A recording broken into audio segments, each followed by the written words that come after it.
ओम गणेशाय नमः। ओम नमः शिवाय। मैं निखिल ज्योतिष आचार्य आप सभी का मेरे चैनल पर पुनः स्वागत करता हूं। आशा करता हूं कि आप सभी स्वस्थ होंगे। महादेव की कृपा आप सभी पर सदैव बनी रहे। ये वीडियो कुंभ यानी कि एक्वेरियस के लिए बहुत विशेष है, क्योंकि वीडियो है 6 से 12 अक्टूबर 2025 के साप्ताहिक राशिफल के बारे में। कैसा रहेगा आने वाला सप्ताह कुंभ के लिए, एक्वेरियस के लिए। जो मेरा साप्ताहिक राशिफल होता है वो प्रमुखतः चंद्रमा और उनकी गति पे आधारित होता है। चंद्रमा एक बहुत विशेष ग्रह है।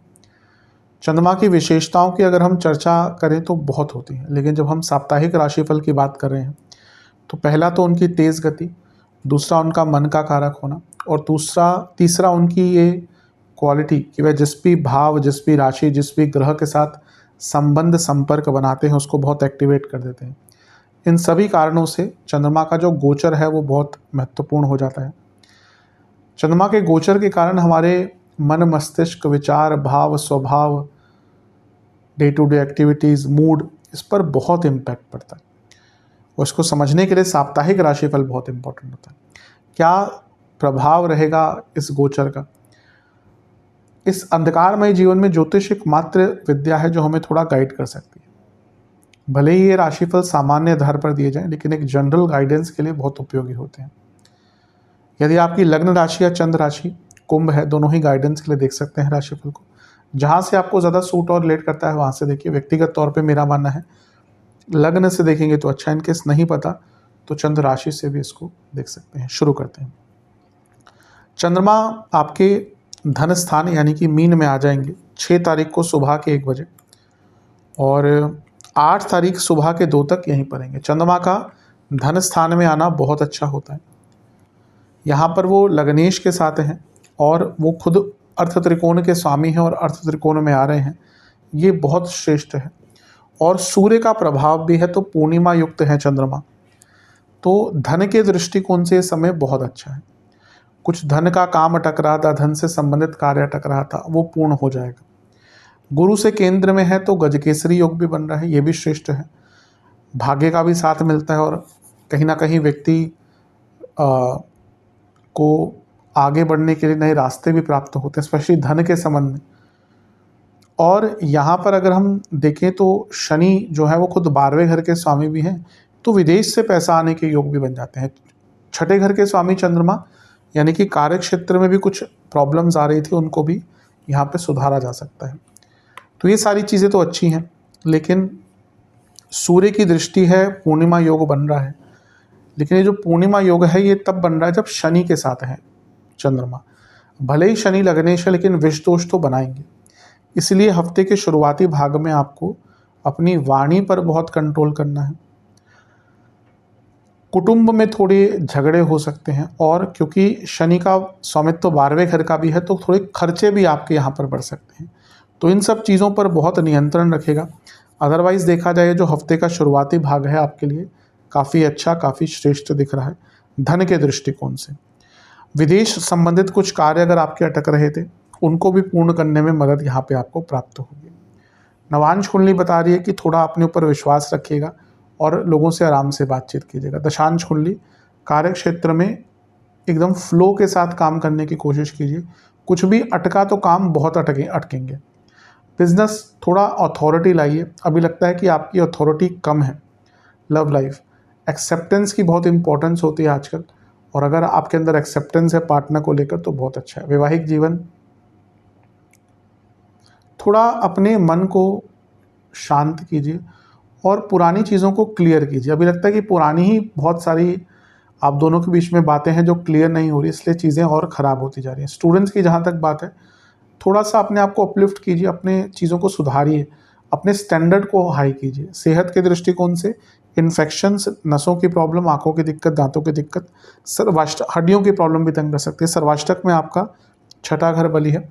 कुछ पैसा फंसा हुआ था, आ सकता है। करियर में थोड़ी सी गति मिलेगी। 8 तारीख सुबह के 2 बजे चंद्रमा आ जाएंगे आपके तीसरे घर में यानी कि मेष में, और 10 तारीख सुबह के 2 तक चंद्रमा यहीं पर रहेंगे। चंद्रमा का तीसरे भाव में आना एक प्रकार से अच्छा ही माना जाता है। उपचय घर के स्वामी हैं और उपचय भाव में बैठे हैं, ये अपने आप में बहुत श्रेष्ठ है। और यहाँ पर चंद्र मंगल योग भी बन रहा है, क्योंकि मंगल की दृष्टि चंद्रमा पर है और ये मंगल की ही राशि में बैठे हैं। तो हफ्ते का जो ये मध्य भाग है ये बहुत साहस, बहुत पराक्रम लेके आएगा। उपचय भाव का संगम हो रहा है और उपचय भाव के स्वामी की दृष्टि है, जो खुद उपचय भाव, दोनों उपचय भावों के स्वामी हैं।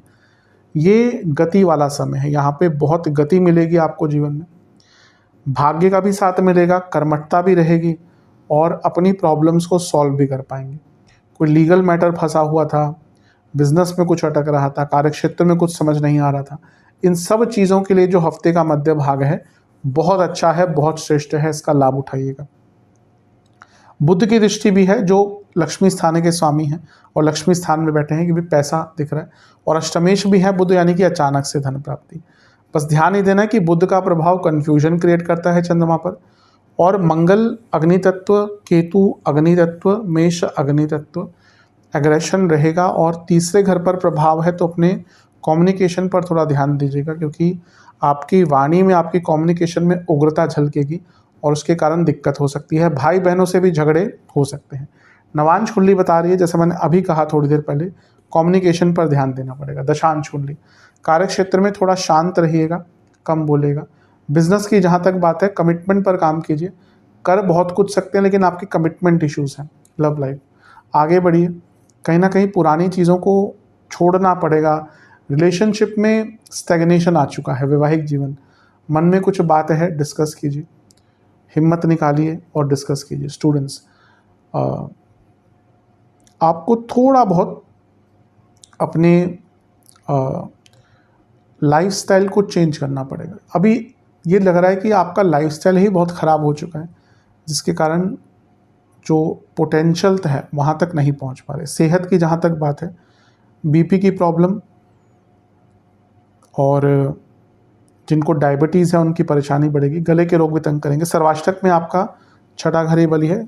बहुत गतिमान ये समय रहेगा, गति हर चीज़ में प्राप्त होगी। 10 तारीख सुबह के 2 बजे चंद्रमा आ जाएंगे आपके चौथे घर में, यानी कि वृषभ में, और सप्ताह के अंत तक यहीं पर रहेंगे। इससे एक दिन पहले शुक्र का गोचर भी हो जाएगा और वो आपके अष्टम भाव में चले जाएंगे। चंद्रमा का छठे घर में आना एक प्रकार से बहुत अच्छा नहीं माना जाता। हाँ, अब यहाँ पे वो उच्च के हो गए, तो प्रॉपर्टी के लिए अच्छा टाइम है। कोई लीगल केस प्रॉपर्टी का चल रहा था, रिकॉग्निशन के लिए अच्छा टाइम है।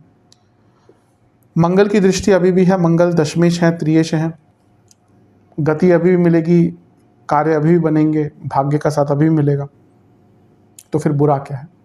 बुरा ये है कि चंद्रमा जब चौथे घर में है तो बनता है कारको भावनाशाय दोष, और ये सबसे ज़्यादा चंद्रमा पर ही लगता है।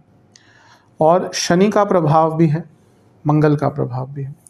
शनि का प्रभाव विषदोष। अब मंगल का इंडिविजुअल प्रभाव चंद्रमा पर थोड़ा गुस्सा ला सकता है, लेकिन बाकी अच्छी चीज़ें भी करते हैं। लेकिन शनि मंगल जब मिलकर चंद्रमा को देखते हैं, और चंद्रमा छठे घर के स्वामी भी हैं, तो व्यर्थ की चिंताएं बहुत बढ़ती है व्यक्ति की, बहुत ज़्यादा गुस्सा आता है। और क्योंकि कारको भावनाशय दोष है और चंद्रमा उच्च के हैं, यानी कि सेंसिटिव है, इसका अर्थ यही है कि इमोशनली बहुत वल्नरेबल रहेंगे, अपने इमोशंस को समझ नहीं पाएंगे, ऊपर नीचे बहुत रहेगा सब कुछ, घर में कलह कलेश हो सकते हैं, गलत तरीके से अपनी बात को रखेंगे और मिसकम्युनिकेशन होगी। तो अपने इमोशनल एस्पेक्ट पे आपको बहुत ध्यान देना है। अदरवाइज़ देखा जाए, ये जो हफ्ते का भाग है ये आपके लिए काफ़ी ज़्यादा अच्छा, एटलीस्ट करियर और प्रॉपर्टी के दृष्टिकोण से दिख रहा है। इमोशनल लाइफ में नहीं रहेगा, भौतिक जीवन में अच्छा है। नवांश कुंडली बता रही है कि पुरानी बातें बहुत याद आएंगी। दशांश कुंडली, कार्य क्षेत्र में किसी से बात करें तो बहुत केयरफुल होकर। बिजनेस की जहाँ तक बात है, मैं एक ही चीज़ कहूँगा कि यहाँ पे कुछ रिस्क वगैरह मत लीजिएगा। लव लाइफ, समय पर बहुत ध्यान दीजिएगा, यानी कि कब क्या बोल रहे हैं, परिस्थिति क्या है, आपके पार्टनर का मूड क्या है। वैवाहिक जीवन में ओवर थिंकिंग बहुत रहेगी। स्टूडेंट्स के लिए बहुत अच्छा टाइम है, कोई बहुत अच्छी न्यूज़ आपके लिए हफ्ते के अंत में आ सकती है। सेहत के हिसाब से कफ रोग, चेस्ट की प्रॉब्लम, बीपी की प्रॉब्लम, इन्फेक्शन, सर्वाष्टक में आपका छठा घर ही बली है, ये अपने आप में अंकित कर रहा है कि पूरा हफ्ता भौतिक रूप से चीज़ें बहुत आगे बढ़ेंगी, लेकिन हफ्ते के अंतिम भाग में भी इमोशनल लेवल पर बहुत डिस्टर्बेंस हो सकती है। उपाय के स्वरूप में शनि चालीसा और बजरंग बाण का एक बार पाठ कीजिएगा। आशा करता हूँ वीडियो काम आएगा। चैनल पर नए हैं सब्सक्राइब कीजिए, वीडियो को लाइक कीजिए। मिलता हूँ आप सभी से अगली वीडियो में, तब तक के लिए ओम नमः शिवाय।